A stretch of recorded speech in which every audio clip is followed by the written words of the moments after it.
The biggest AI company in the world just quietly killed their most hyped product with no explanation. Just gone. And right now, they're hemorrhaging over $14 billion a year, heading straight towards bankruptcy. Here's what nobody in your feed is telling you. This actually might be the best thing that can happen to your business. Stay with me. On March 24th, 2026, OpenAI quietly shut down Sora. With no warning, no explanation. Sam Altman just put out a message that said, "What you made with Sora mattered." And that was it. That's the good old corporate goodbye, the kind that you give someone right before you clean out their desk. Now, if you don't know what Sora was, it was OpenAI's big bet on AI-generated video. And this is supposed to be the product that changed everything. The thing that was going to reinvent marketing and kill stock video and shake up Hollywood. There was a massive rollout and influencers were genuinely losing their freaking minds over it. And then one day, it just disappeared. An Axios source eventually leaked that the actual reason Sora was consuming significant compute. Translation, it was costing a fortune to run it. And when they looked at people were actually doing with it, they were making cat videos and weird AI dream sequences. Not marketing campaigns, not product demos, not business tools, just like cool parlor tricks. And that right there is the whole story in a nutshell. What for? That's the question that nobody asked before they built it. Why are we creating videos? What does this actually produce? If the answer is entertainment and nothing else, you don't have a business, you have a very expensive hobby. But here's the thing, this isn't about one product decision. The Sora shutdown is the first domino. And once you see what's sitting behind it, the whole picture changes. Let's start with the money. OpenAI is projected to lose $14 billion in 2026 alone, and that's up from $8 billion last year in 2025. So they're not just losing money, they're doubling the rate at which they're losing it. And the projection out to 2029 is at $115 billion in cumulative burn, which means they're going to need to raise somewhere like $300 to $500 billion just to keep the lights on. Now, I know what some of you are thinking. Steven, tech companies lose money all the time. Amazon lost money for years, and look at them now. Okay, fair point, but there's a difference between burning cash to build something that like creates a real moat around you and then just bleeding out. And the number that really tells the story here isn't the losses, it's the conversion rate. Listen, less than 5% of ChatGPT users are actually paying for it. Less than 5%. That blew my mind.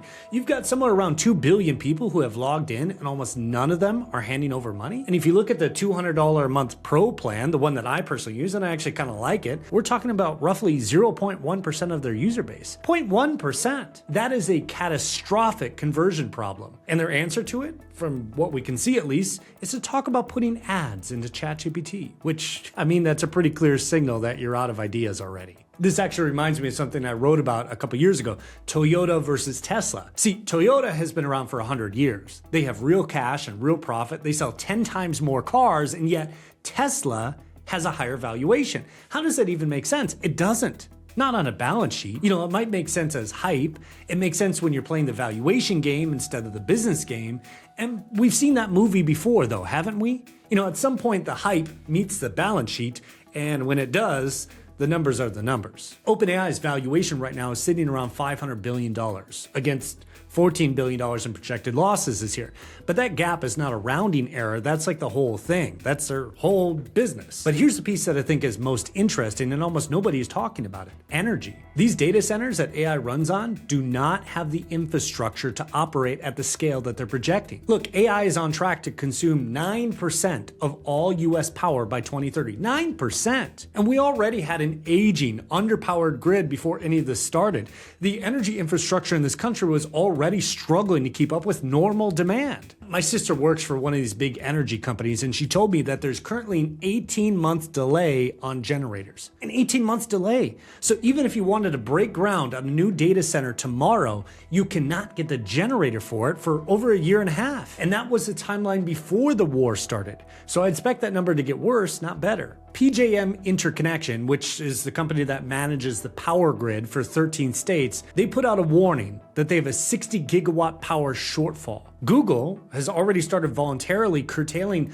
a full gigawatt of usage during peak hours just to help prevent rolling blackouts. And in communities where these data centers have moved in, some of the residents are seeing their electricity bills spike by up to 181%. Think about what that actually means. You're living in Arkansas or Alabama. One of these massive data centers drops in your backyard and your electricity bill doubles or triples. Nobody asked you. The people who bribed the right politicians made that call, not you. And the benefit goes entirely to the tech companies, not to your town. And this is the stuff that doesn't make it into the hype reels. The infrastructure doesn't exist. The power isn't there. And to actually build it, we'd need to double or triple the amount of laborers and tradespeople in this country.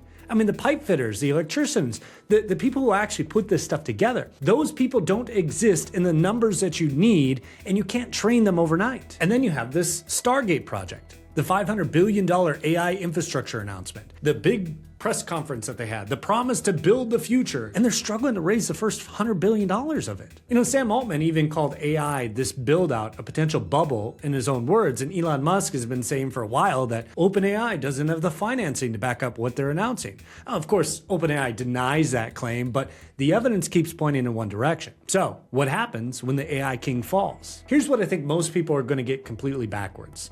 OpenAI isn't failing because AI is failing. They're failing because they built a house of cards. And there's a massive difference between those two things. And if you confuse them right now, you're going to make the wrong call for your business. I keep coming back to this core memory I have of my dad showing my sister the internet for the first time. Back in the day, we had the Commodore 64, we had the first personal computer or whatever. And he's sitting there telling her, look at this internet thing. You can buy things on here. And she's like, okay, Dad, cool, okay, boomer. Completely unimpressed, right? But here's the thing. If my dad had actually understood what that moment meant, where the technology was going, he too probably could have been the next Jeff Bezos. The opportunity was sitting right there in front of him. The technology was real. He just didn't know how to see it yet. And that's exactly where we are right now with AI. Nobody knows exactly where this is going to go in the next 10 or 20 years. We don't know how we're going to interact with it, how it's going to reshape different industries, what the real use cases are going to look like when the dust settles. I mean, these are the pioneer days. And the old joke, you can always know who the pioneers are. They're the ones who are face down in the dirt with the arrows in their back. OpenAI was a pioneer. They moved fast. They burned cash at a rate that no startup in history has ever burned it. And they bet that the market would catch up to them before the money ran out. But that bet might not pay off. Meanwhile, the open source models have been closing the gap. Meta's Llama 4 has been recommended for most developers at a fraction of the cost, and some Mistral models are running 25 times cheaper than GPT-4o for comparable performance, and DeepSeek, hell, they built something genuinely impressive at a fraction of the resources that OpenAI is burning through. So those guys did something special, and other people in the industry took notice. The whole conversation in the developer world seems to be shifting. It used to be like, which AI provider should we use? Now it's like, which open foundation should we build on? And that's a massive shift. And it's a shift that makes OpenAI's current valuation look even more disconnected from reality. By 2028, I think we're going to look back at this period as the inflection point. The moment that AI stopped being this Silicon Valley hype machine and started being an actual business tool for us entrepreneurs. The moment that companies had to stop throwing AI at problems without defining the outcome, without defining the goal, without defining the end result,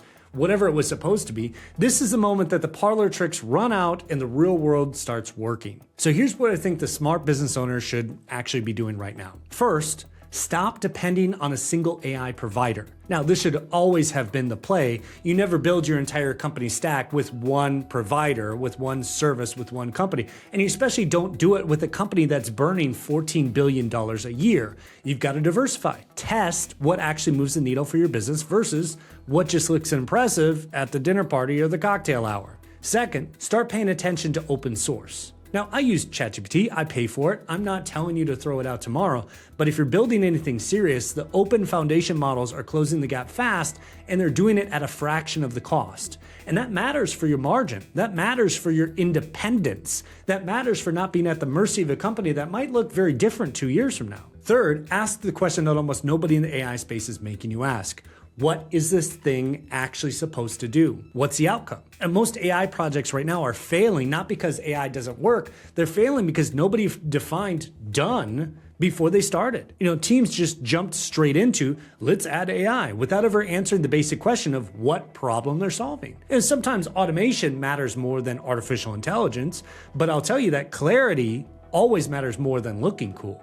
Fourth, pay attention to the energy and infrastructure story. You know, the picks and shovels play in this cycle might not even be with the AI companies themselves. It may be with the companies that are solving the problem of power. The infrastructure story is real, and whoever figures out the energy piece is going to have an enormous leverage. Pay attention to the energy and infrastructure story. The picks and shovels play in this cycle might not be in the AI companies themselves. It may be in the companies that are solving the power problem.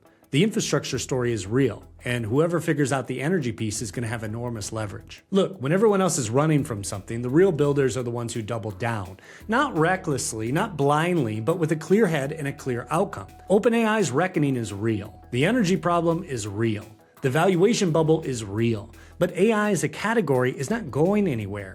The Pandora's box is already open. The business owners who learn how to use these tools with a clear problem and a clear outcome are going to have capabilities they never had before. You know, you can have one person with the leverage that used to require a whole team. That's the version of the story that nobody's telling you, because the panic version gets more clicks. Strategy beats size, and it always has. The question is, when the dust settles on all of this, will you be positioned for it? Hey, do me a favor if you like this, subscribe so you don't miss what's coming next, and I'll see you then.